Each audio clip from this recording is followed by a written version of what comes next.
I realized something was very wrong the moment he didn't blink. There's this one gas station off the highway near my town. Calling it near is kind of a joke. It's about a 25-minute drive if you're going fast, which I usually am.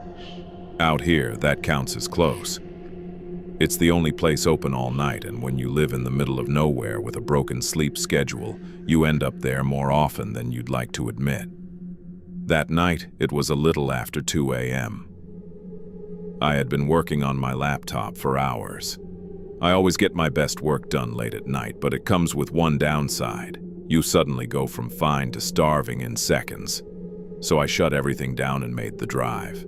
The road was empty, like always. No headlights, no movement, just darkness stretching out forever. When I got there, everything felt normal. The bright lights, the hum of refrigerators, the quiet buzz of late-night energy. I ordered a sandwich and started walking around while I waited. I can't sit still, especially not when I've had too much caffeine. So I just wandered the aisles pretending to look at snacks. That's when I saw him. At first, I didn't even register what I was looking at. At the end of one aisle near the back coolers, someone was sitting on the floor, cross-legged, facing the refrigerator like he was studying it. It was so out of place that my brain almost skipped over it. Then I stopped. Wait. I turned back slowly. He was still there, just sitting there, completely still. I couldn't see his face from where I was, only a brown jacket and jeans. Something about it felt off. Not just strange, wrong, like I had walked into something I wasn't supposed to see. I told myself I was overthinking it. Maybe he dropped something. Maybe he was tired. Maybe. No. None of that explained the way he was just sitting there, not moving at all. I needed to see his face. I moved down another aisle, trying to act normal. My plan was simple: turn the corner quickly, take a quick look, then walk away like nothing happened. But the second I turned, he snapped his head toward me. Fast, way too fast. I froze. For a few seconds, I completely forgot how to move. His eyes were wide, not just open, stretched, like he hadn't blinked in minutes. His lips were trembling slightly, like he was cold. Except the store was warm. He wore a heavy jacket anyway, and his posture, something about it looked tense, unnatural, like his body wasn't relaxed even though he was sitting. But the worst part was his expression. There wasn't one. He just stared at me. Empty, flat, lifeless, like there was nothing behind his eyes. We stood there, locked in that moment, neither of us moving.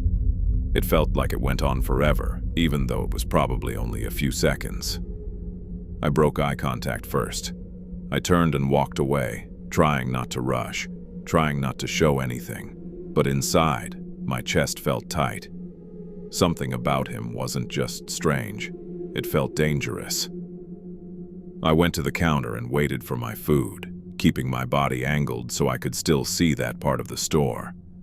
I expected him to come around the corner, any second, but he didn't. No movement, no sound, just the quiet hum of the store. Finally, my order was ready. I grabbed it, walked out and told myself it was over. Just a weird guy, nothing more. I got in my car and started driving. As I pulled onto the road, something moved in the corner of my eye.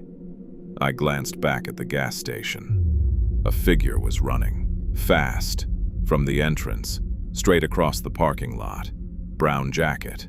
It was him. He ran to a pickup truck parked far off to the side and jumped in like he was in a hurry, like he had somewhere to be, immediately. That feeling came back, that deep, quiet sense that something wasn't right. But I pushed it away and kept driving. The gas station lights disappeared behind me, swallowed by darkness. The road stretched out empty again, just the way I was used to. Then I saw headlights in my mirror. That alone wasn't strange. But they were getting closer. Fast. I was already speeding, but whoever it was gaining on me easily.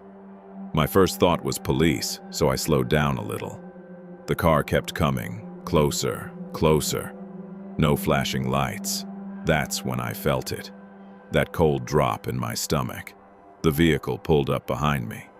It was a pickup truck, the same pickup truck. I didn't need to see the driver to know. It was him. I pressed the gas, hard. The engine roared as I pushed faster, but the truck stayed right behind me. Then the headlights started flashing. He honked. Again and again. Loud, aggressive. I didn't know what he wanted. I didn't want to find out. I went faster. The road blurred. My hands tightened around the wheel. My heart was beating so hard it felt like I could hear it. I tried switching lanes, hoping he'd pass. He didn't. He followed. Every move I made, he matched it. That's when fear turned into something else. Terror. Real, sharp, overwhelming terror. I pushed the car faster, but something in my head told me I was going too far, too fast, that I was going to lose control. I eased off the gas slightly. That's when he hit me. The impact came out of nowhere, a loud crash from behind. My car jerked forward. I grabbed the wheel, trying to keep control. He hit me on purpose. There was no doubt now. This wasn't random. He was trying to run me off the road. My mind raced. I knew if he hit me again at that speed, I might spin out. And out here, there was nothing. No help, no lights, just empty land. He pulled back slightly, then surged forward again. I knew what was coming. Right before he hit me, I swerved hard to the left and slammed on the brakes. Everything happened in a blur. The truck shot past me. Its tires screeched. It started swerving wildly. Then it lost control. The truck spun, sliding off the road, disappearing into the dark field beside the highway. Silence. For a second, I just sat there, frozen. Then my body caught up with reality. My hands were shaking so badly I could barely hold the wheel, but I forced myself to move. I pressed the gas and drove. Fast. I didn't look back. I didn't slow down. I didn't stop until I got home. The second I got inside, I locked the door and called the police. My voice was shaking as I tried to explain what happened. I didn't even know exactly where it happened, just somewhere along that empty stretch of road. They took the report, said they'd look into it. That was a week ago. I haven't heard anything since. My car has a dent in the back, but it still runs. I haven't gone out late at night again, and I haven't gone back to that gas station. I keep thinking about his face, that blank stare, those wide, unblinking eyes, and the way he ran to that truck like he had already made a decision. I don't know why he chose me. I don't know what he wanted. But I know one thing for sure. If I had reacted even a second slower on that road, I wouldn't be here telling this story.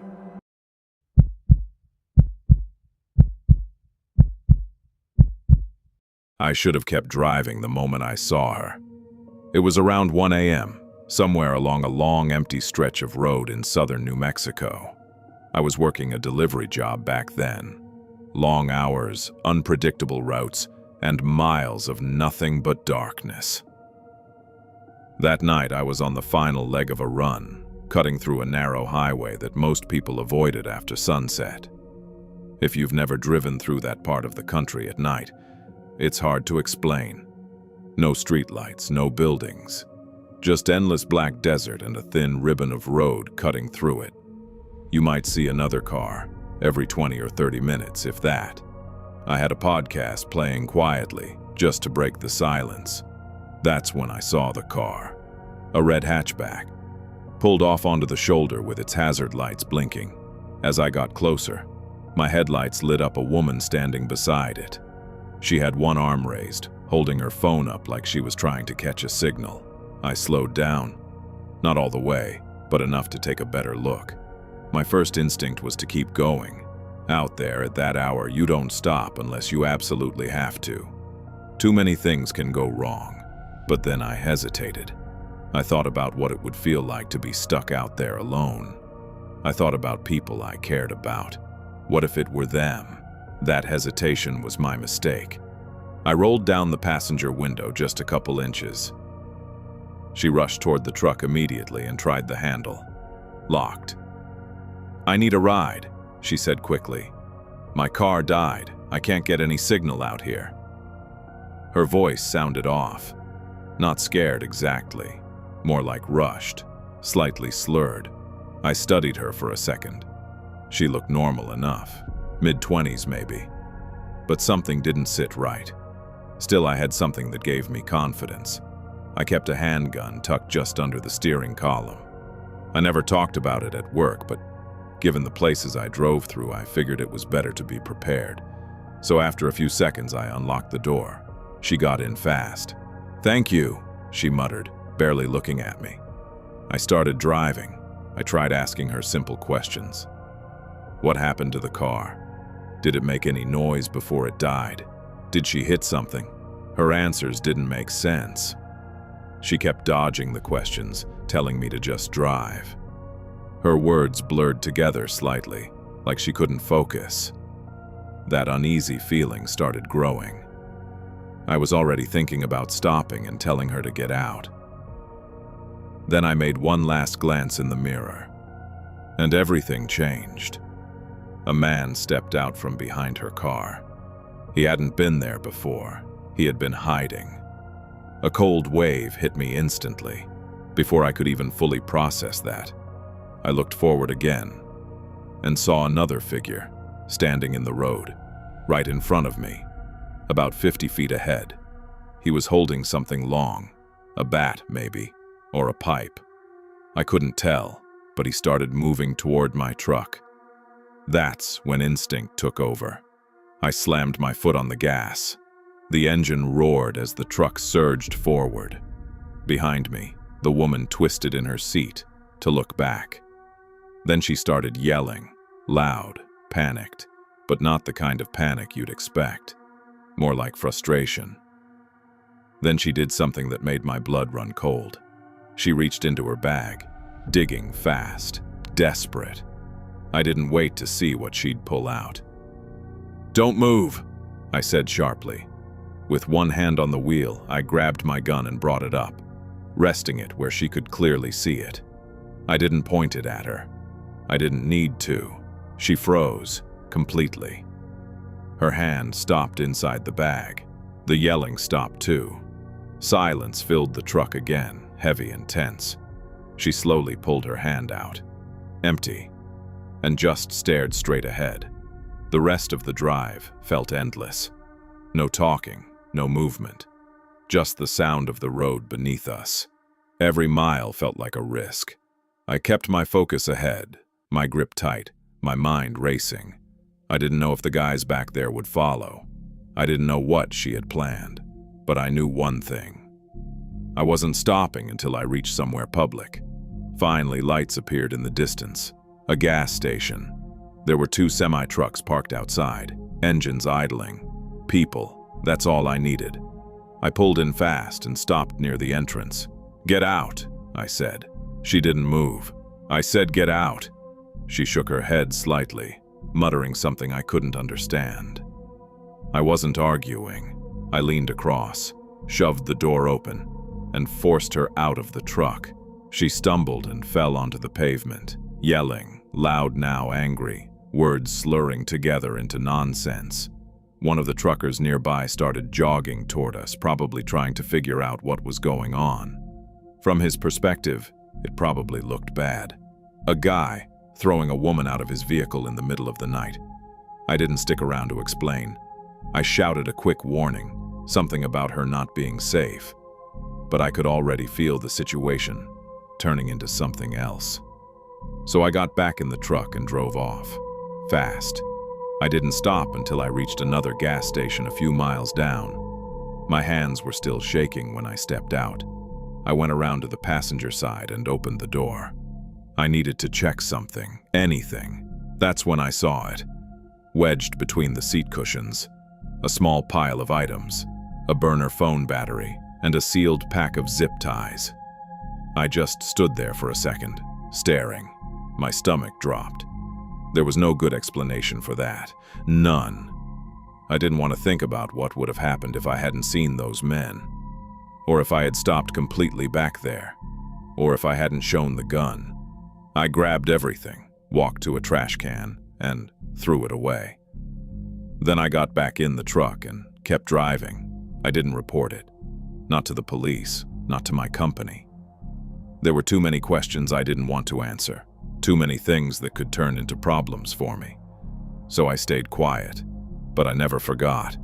Even now, I think about how perfectly it was set up. The broken down car, the woman asking for help, the man hiding behind the vehicle, the other one waiting in the road.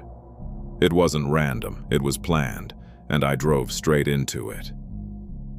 The only reason I made it out was because I realized what was happening a few seconds too soon, and sometimes that's all it takes.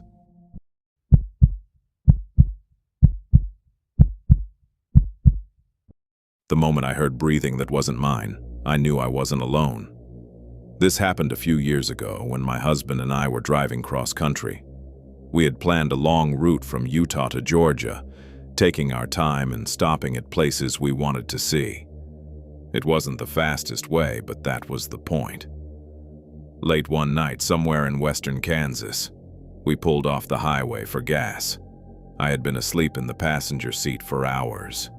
When the car slowed down, I woke up just as we rolled into a small, quiet gas station. The kind of place surrounded by nothing but flat land and darkness. My husband said he was going to fill up and grab snacks. I figured I'd use the restroom quickly. I didn't take my phone. That's something I still think about. Inside, the place felt off. Not dangerous exactly, just empty in a way that felt too quiet. The cashier, an older man, didn't even look up when I walked in. The restroom was down a narrow hallway in the back.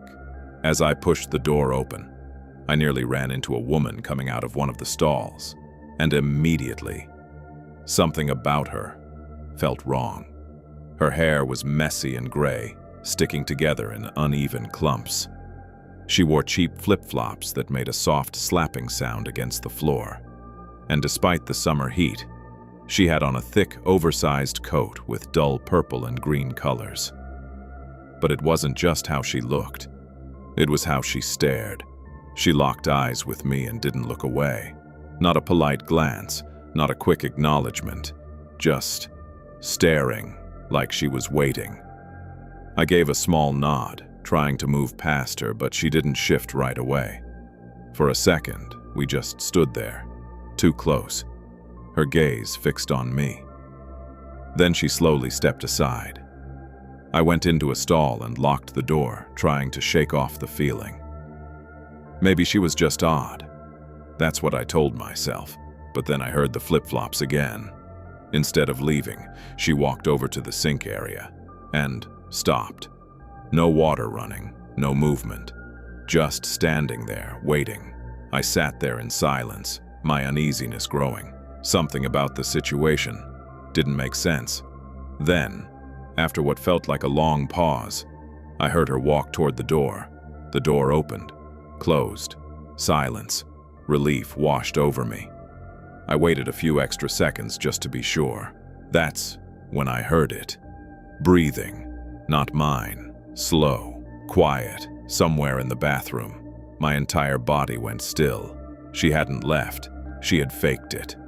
The realization hit me all at once. She must have opened and shut the door to make it sound like she left, but stayed inside. Maybe near the entrance, maybe just out of sight. Waiting. For what? I didn't move. I barely even breathed. Seconds stretched into minutes. My heart pounded so loudly I was sure she could hear it. Then, the door opened again, closed again. The breathing stopped. I stayed frozen. Was she really gone this time? I didn't know. I waited longer, long enough for my legs to start shaking. Finally, just as I was about to unlock the stall, a sudden sharp gasp echoed through the bathroom, right outside, like someone had been holding their breath the entire time. Then the door opened, closed, again. That was the moment the fear truly hit. She had pretended to leave twice. Twice. I had no idea if she was actually gone now, or if she was still standing there, silently waiting for me to step out. I felt trapped. I didn't have my phone. I couldn't call my husband. I couldn't even make noise without risking giving away my position. I didn't know how long I could stay in that stall. Eventually, the silence became unbearable. I had to move. Slowly, carefully, I unlocked the door and pushed it open. The bathroom was empty. Completely. No one by the sinks. No one near the door. Nothing. I didn't waste a second. I washed my hands as fast as I could and rushed out. Back in the main part of the store, everything looked normal. Too normal. A large man was standing at the counter paying for something. I stayed near the front, pretending to browse, waiting for him to leave. I didn't want to walk out alone. Finally, he headed for the exit. I followed close behind, using him as a shield. The second I stepped outside, I saw her, standing just off to the side of the entrance, waiting. Her eyes locked onto me instantly, that same stare. But now there was something else. In her hand, she held something small. Metal. I couldn't see it clearly, but the way she gripped it, the way her body leaned forward slightly, it looked like a knife. My chest tightened. For a split second, I thought she was going to rush me. I braced myself to run, scream, anything. But instead, she turned suddenly and walked away, disappearing around the side of the building. I didn't wait. I ran straight to the car and jumped inside, locking the door immediately. My husband looked confused. "What took you so long?" "Just drive," I said. Something in my voice must have been enough, because he didn't argue. He pulled out of the lot right away. As we drove off, I looked back. She was there again, standing at the edge of the building, watching us leave, not moving, just staring. I told my husband everything once we were back on the highway. He wasn't happy that I hadn't taken my phone, and honestly, he was right. But more than anything, we both felt the same thing. That something bad had almost happened. We didn't talk much after that. The road stretched out ahead of us, dark and endless.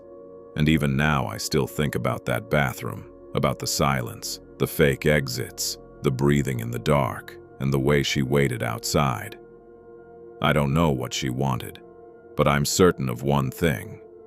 If I had stepped out at the wrong moment, that night would have ended very differently.